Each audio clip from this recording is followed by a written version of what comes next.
একটা কথা জানেন তো, সব অন্যায়ের কোনো না কোনো একদিন সাজা আছে।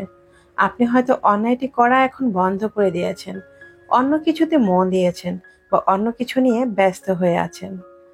অতীতের করা পাপ আপনার পিছু কখনোই ছাড়বে না।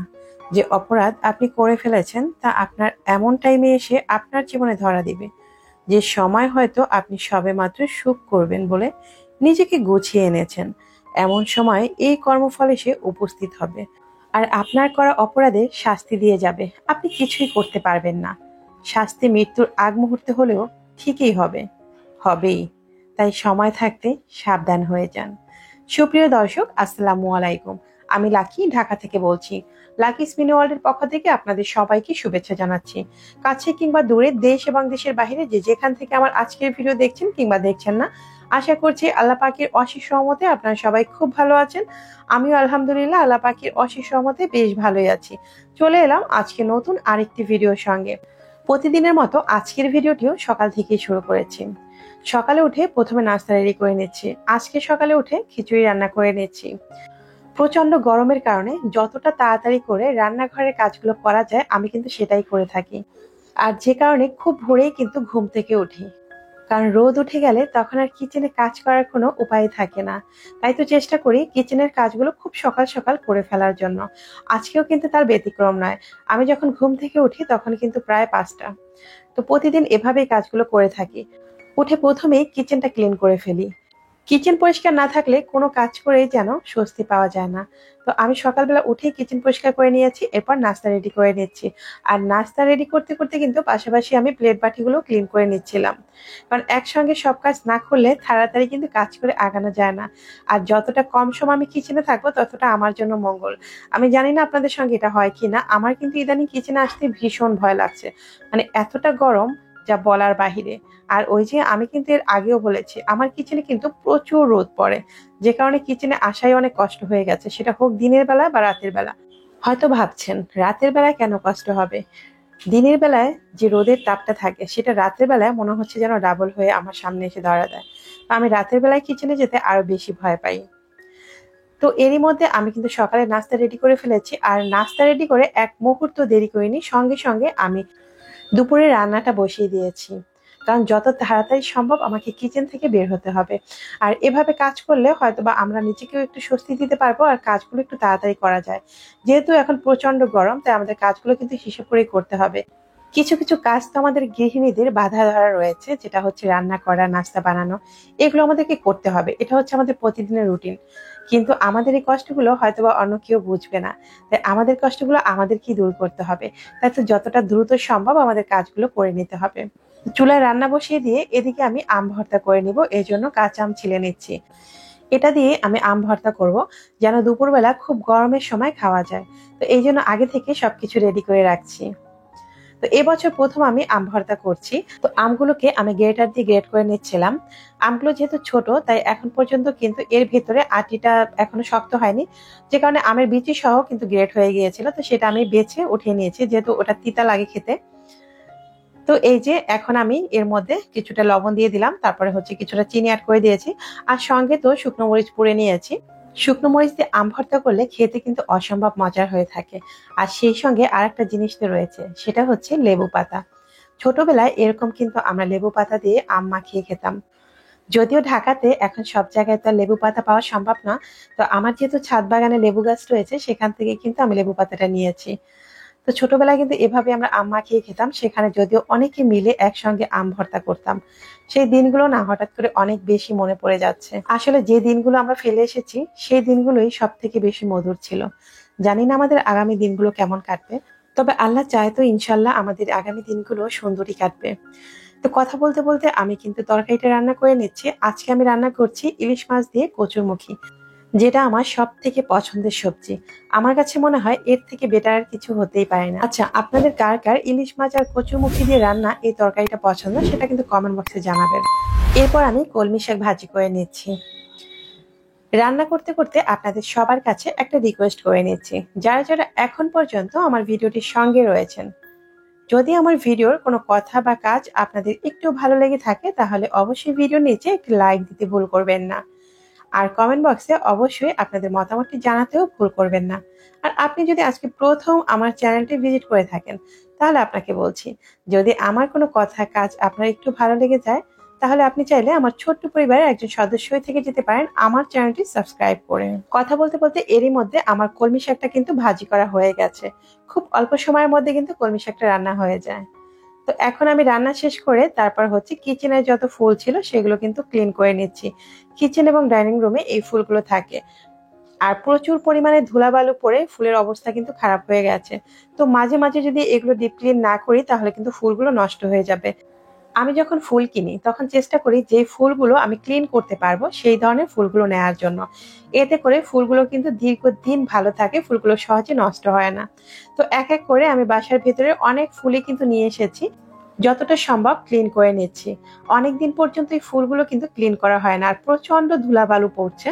তো সে কারণে একদমই এটার কালার কিন্তু চলে গিয়েছিল। তো দেখেন কতটা সুন্দর আবার কালারগুলো ফিরে এসেছে, মনে হচ্ছে একদম নতুনের মতো চকচকে হয়ে গেছে। তো মোটামুটি অনেকগুলো ফুল কিন্তু ক্লিন করে ফেলেছি, আর কিছু ফুল কিন্তু আমি বেলকনিতে রেখে এসেছি, সেগুলো আর আপনাদের সঙ্গে শেয়ার করিনি।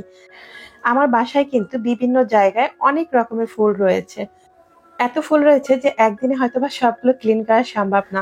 জান্নাতুল ফেরদৌস আইডি থেকে একজন আপু কমেন্ট করেছেন, আপু লিখেছেন, আপু নাইস, আমি আপনার চ্যানেলে নতুন। জান্নাত আপু, আপনাকে অসংখ্য অসংখ্য ধন্যবাদ। আশা করছি আপনি সবসময় আমার পাশে থাকবেন এবং আমাকে সাপোর্ট করবেন। আরেকজন আপুর নাম নিতে পারছি না, তবে আপুর কমেন্টটি আমি পড়ে নিচ্ছি। ইনশাল্লাহ আপু যদি আজকের ভিডিওটি দেখেন অবশ্যই বুঝতে পারবেন, কারণ আপুর ইউজার নেমটি এখানে শো করছে না। আপু লিখেছেন, আসসালামু আলাইকুম প্রিয় মিষ্টি আপু। ওয়ালাইকুম আসসালাম প্রিয় বোন আমার। সেই সঙ্গে আপু আরো লিখেছেন, আপু তোমার ছাদ বাগানটি আমার খুবই ভালো লাগে। ধন্যবাদ প্রিয় বোন আমার। আমার ছাদ বাগানটি সত্যি আমারও ভীষণ ভীষণ পছন্দের, কারণ গাছ, ফুল, পাখি এগুলো আমার ভীষণ পছন্দের। তাই তো নিজের শত ব্যস্ততা, অসুস্থতার মাঝেও আমি কিন্তু গাছ, ফুল, পাখি নিয়েই থাকি। তোমরা যারা রেগুলার আমার ভিডিও দেখো তারা তো অবশ্যই জানো। তো আজকেও আমি কিছুটা আমার ছাদ বাগানটা দেখিয়ে দিলাম। আমার লেবু গাছে অনেক সুন্দর ফুল এসেছে। অনেকদিন পর্যন্ত ভাবছিলাম গাছটায় কেন ফুল আসছে না। তো অনেকদিন পর ছাদে এসে দেখলাম লেবু গাছটা কিন্তু অনেক ফুল এসেছে, আলহামদুলিল্লাহ অনেক ফলও এসেছে। তো সবেদা গাছে অনেক সবেদা ধরেছিল, বাট অনেকটাই কমে গেছে। জানি না কোথায় গিয়েছে, হয়তো কেউ নিয়ে গিয়েছে এমনটা হবে, বা পাখিতে খেয়ে ফেলেছে। তো ভাবছি দু একদিনের ভিতরে কিছু সবেদা আমি পেরে নিয়ে যাব। আর এইদিকে দেখো আমার পেয়ারা গাছে কত ফুল এসেছে, আলহামদুলিল্লাহ। জানি না কতটা থাকবে, তো আল্লাহ যদি চায় অনেকগুলোই থাকবে ইনশাল্লাহ। আর প্রচন্ড রোদের কারণে অনেক ফল কিন্তু পড়ে যাচ্ছে। আর এদিক থেকে আমার কমলা গাছও কিন্তু বেশ কমলা ধরেছিল, তো সেখান থেকে মাত্র কয়েকটা কমলাই বেঁচে আছে। প্রচন্ড রোদের এই তাপে মানুষের বেঁচে থাকাটাই কিন্তু একদম দুঃসহ হয়ে পড়েছে। আর সেখানে টবের গাছ, বুঝতেই পারছেন, প্রতিদিন সকাল বিকাল পানি দেওয়া হচ্ছে, তারপর গাছের অনেক ফলই কিন্তু ঝরে যাচ্ছে। জানি না শেষ পর্যন্ত কতটুকু থাকবে। এই মুহূর্তে আসলে বৃষ্টিটা খুব বেশি প্রয়োজন, সেটা আমাদের জন্য এবং আমার ছাদ বাগানের জন্য। আশা করছি সবার গাছেই অনেক ফল ধরেছে, বিশেষ করে গ্রামে বিভিন্ন জায়গায় কিন্তু অনেক ফল ধরেছে। আর সেই ফলগুলো কিন্তু প্রচন্ড রোদের কারণে নষ্ট হয়ে যাচ্ছে। জানি না আল্লাহ পাক কবে আমাদের এর থেকে উদ্ধার করবেন। ফাহমিদা আক্তার আইডি থেকে একজন আপু কমেন্ট করেছেন, আপু লিখেছেন, আপু হঠাৎ করে তোমার কথা বলার স্টাইল বদলে গেল, আমার কেমন জানি এমন মনে হচ্ছে। আপু আমি জানি না আপনার কেন এমন মনে হচ্ছে, তবে আমি যেমন ছিলাম তেমনই আছি। তো সারাদিনের সমস্ত কাজ শেষ করে এবার চলে এলাম তোমাদের সঙ্গে দারুণ মজার একটি রেসিপি শেয়ার করতে। আজকে আমি একই ব্যাটার দিয়ে দুই ধরনের নাস্তা তৈরি করে দেখাবো। আর এটা খেতে এতটাই মজার, একবার বাসায় তৈরি করলে অবশ্যই বুঝতে পারবে। আমি জানি আমার অনেক প্রিয় আপুরাই এটা হয়তোবা বানাতে জানো। তো আমাদের দেশে এটাকে বলে ঝাল পোয়া পিঠা। আমরা তো সাধারণত মিষ্টি পোয়া পিঠা চিনি, তবে এটা হচ্ছে ঝাল পোয়া পিঠা। অনেকেরই ধারণা শুকনো চালের গুঁড়ি দিয়ে কোনো পিঠাই তৈরি করা যায় না, তবে আমি কিন্তু আমার বাসায় সব সময় শুকনো চালের গুঁড়ি দিয়ে সব ধরনের পিঠা তৈরি করে থাকি। তাহলে চলুন দেখে নিই আজকে আমি কি কি উপকরণ ব্যবহার করছি। শুকনো চালের গুঁড়ো নিয়েছি 3 কাপ পরিমাণ, এরপর নিয়েছি ডিম, নর্মাল টেম্পারেচারে থাকা 2টো ডিম নিয়েছি, কাঁচামরিচ কুচি নিয়েছি, ধনিয়া পাতা কুচি নিয়েছি, লাল মরিচের গুঁড়ো নিয়েছি, আর সেই সঙ্গে নিয়েছি পেঁয়াজ কুচি, আর সঙ্গে নিয়েছি স্বাদী ম্যাজিক মশলা, সবশেষে নিয়েছি বেকিং পাউডার। তো সমস্ত উপকরণগুলো আমি একসঙ্গে নিয়ে নিচ্ছি, বিশেষ করে কাঁচামরিচ, পেঁয়াজ, ধনিয়া পাতা, আর সেই সঙ্গে দিয়ে দিব লবণ। সবকিছু একসঙ্গে দিয়ে তারপর আমি হাত দিয়ে ভালো করে মাখিয়ে নিব। এতে করে আমি যখন চালের গুঁড়োর সাথে এটা মেশাবো তখন আর দলা পেকে থাকবে না। তো এখন আমি সমস্ত উপকরণগুলো একটা পিরিচের মধ্যে নিয়ে তারপর হাত দিয়ে ভালো করে মাখিয়ে নিয়েছি। এরপর আমি চালের গুঁড়োর মধ্যে হালকা কুসুম গরম পানি অ্যাড করে দিব। এখানে কিন্তু ফুল গরম পানি দেওয়া যাবে না, হালকা কুসুম গরম পানি অ্যাড করতে হবে। আর অল্প অল্প করে দিয়ে এটা হাত দিয়ে ভালো করে মাখিয়ে নিতে হবে। এখানে কিন্তু আমি শুকনো চালের গুঁড়ো নিয়েছি, তাই এখানে গরম পানি অবশ্যই দিতে হবে। আমি যেহেতু হাত দিয়ে মাখাচ্ছি তাহলে বুঝতেই পারছেন গরম পানিটা কেমন ছিল, মানে হাতে সহনশীল এমন গরম পানিটাই আমি কিন্তু এখানে ব্যবহার করেছি। যদি আপনারা একদম ফুটন্ত গরম পানি দেন তাহলে কিন্তু আটা সেদ্ধ হয়ে যাবে, সেক্ষেত্রে এই পিঠা কিন্তু ফুলবে না আর খেতেও ভালো লাগবে না। তো এ পর্যায়ে আমি দিয়ে দিচ্ছি স্বাদী ম্যাজিক মশলা। আমি এখানে 2 প্যাকেট স্বাদী ম্যাজিক মশলা অ্যাড করেছি, আপনারা আপনাদের স্বাদ অনুযায়ী ব্যবহার করতে পারেন। এরপর দিয়ে দিচ্ছি ডিম। আমি এখানে 2টো ডিম নিয়েছি, আপনারা চাইলে বাড়িয়ে কমিয়ে নিতে পারেন। এরপর দিয়ে দিব আগে থেকে যে মেখে রেখেছিলাম পেঁয়াজ, মরিচ, ধনিয়া পাতা, সেই মাখানো মশলাগুলো। এখন আমি এটা ভালো করে মাখিয়ে নিব, মানে একসঙ্গে আটার সাথে মিক্স করে নিব। খুব ভালো করে ফেটিয়ে নিতে হবে। আমি কিন্তু এখন পর্যন্ত এর মধ্যে বেকিং সোডা অ্যাড করিনি।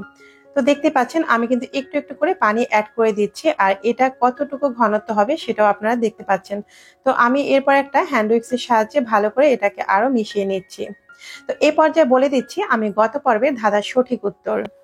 গত পর্বে ধাঁধা ছিল তার শরীর নেই তবু ভালো, তাকে ছাড়া জগৎ কালো, বলুন তো জিনিসটা কি? ধাঁধার সঠিক উত্তর ছিল আলো। আর যিনি সর্বপ্রথম কমেন্ট করে সঠিক উত্তর জানিয়েছেন তার জিমেল অ্যাকাউন্টের নাম হচ্ছে খাদিজা। তো আপু আপনাকে অসংখ্য অসংখ্য ধন্যবাদ, আপনি সর্বপ্রথম কমেন্ট করে সঠিক উত্তরটি জানিয়েছেন। তো এই দিক থেকে আমার পিঠার ব্যাটারটা কিন্তু রেডি হয়ে গেছে। তো প্রথমে আমি এই ব্যাটার থেকে ঝাল ঝাল রুটি তৈরি করে নেব, অথবা এটাকে আপনারা চাপটিও বলতে পারেন। এই পিঠাটা কিন্তু আমার বাসার সবাই ভীষণ পছন্দ। এটা একবার বাসায় তৈরি করে দেখবেন, সকালের নাস্তায় কিংবা বিকেলের নাস্তায় এটা যাকে আপনি তৈরি করে খাবেন আলহামদুলিল্লাহ ভীষণ পছন্দ করবে। আমার তো ভীষণ পছন্দের, তাই তো আপনাদের সঙ্গে শেয়ার করলাম। বলে দিচ্ছি আজকের পর্বের ধাঁধা। আজকের ধাঁধা হচ্ছে কোন প্রাণী তার মায়ের পেটে 2 বছর থাকে? আশা করছি আমার বুদ্ধিমান ভিউয়ার্সরা খুব দ্রুতই কমেন্ট বক্সে সঠিক উত্তরটি জানিয়ে দিবেন। তো এভাবেই আমি কয়েকটি রুটি তৈরি করে নিব। দেখুন কত সহজে কত সুন্দর একটা পিঠা হয়ে গেল। এরপর আমি এই ব্যাটারের মধ্যে দিয়ে দিব কিছুটা বেকিং পাউডার। এখানে আমি হাফ চা চামচের মতো বেকিং পাউডার নিয়েছি। এরপর এটাকে ভালো করে মিশিয়ে নিব।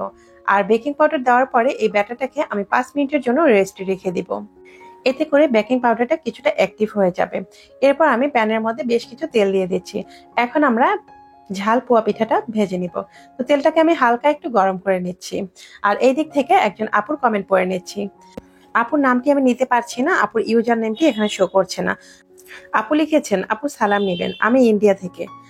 আপনার কথা আমার ভালো লাগে আপু, আপনার কাজ আমার সাথে মিল আছে। গরমের জন্য কিছু কাজ করতে ইচ্ছে হয় না। ঠিক বলেছ আপু, প্রচন্ড এই গরমে আমাদের কিন্তু কোনো কাজই করতে ইচ্ছে হয় না। তো এই যে আজকে যখন তোমাদের সাথে ভিডিও শেয়ার করার জন্য ভয়েস ওভার করছিলাম, বিশ্বাস করবে কিনা জানি না, আমার কিন্তু অবস্থা খারাপ হয়ে যাচ্ছিল। তো যাই হোক, আমি অনেক আপুদের কিন্তু কমেন্ট পড়তে পারিনি, এজন্য আমি আন্তরিকভাবে দুঃখিত। চেষ্টা করব সেই সব আপুদের কমেন্টগুলো আগামী পর্বে পড়ে নেওয়ার জন্য। তো দেখতে দেখতে আমিও কিন্তু ভিডিওর একদম শেষ প্রান্তে চলে এসেছি। আর এই যে দেখো আমার পিঠাগুলো কত সুন্দরভাবে ভাজা হয়ে যাচ্ছে। এটা খেতে কিন্তু মাশাআল্লাহ অনেক মজার। আশা করছি তোমরা একবার হলেও বাসায় ট্রাই করবে এবং আমাকে জানাবে। আর উপকরণ তেমন একটা যে লাগে না সেটা তো দেখতেই পেয়েছো। দেখতে দেখতে ভিডিওর একদম শেষ প্রান্তে চলে এসেছে। আজ এখানেই বিদায় নিচ্ছি, দেখা হবে আগামী পর্বে নতুন কোনো ভিডিওর সঙ্গে। ততক্ষণ সবাই ভালো থাকবেন, সুস্থ থাকবেন। আল্লাহ হাফিজ, আসসালামু আলাইকুম।